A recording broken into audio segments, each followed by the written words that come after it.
मान्यवर विधायक श्री दुर्गा प्रसन्न नायक। धन्यवाद बाचस्पति महोदय। सर्वप्रथमे तो ये पवित्र गृह रे जो भली भाव में आचरण उच्चारण रे देखुंत विरोधी मानकर आमे नुआ करी विधायक होकर आसीचु जहाँ शिखा मिलूँ सारा ओडिशावासी ताहा देखुंट आ सारा ओडिशावासी ए कथा देखिले महिला सम्मान कथा जो प्रश्न उठाउछंती आ गत काली जो भली भाव में कांग्रेस कागज फपड़ला महिला बाचस्पति को ताहा मध्य सारा ओडिशावासी देखिला।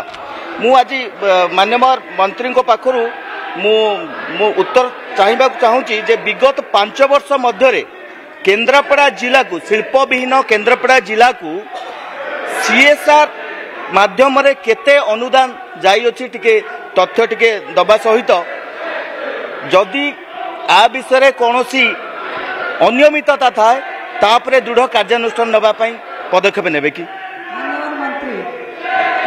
माननीय विधायक जो प्रश्न पचारि निश्चित भाव में विभाग को मागिकी व्यक्तिगत भाव में जन।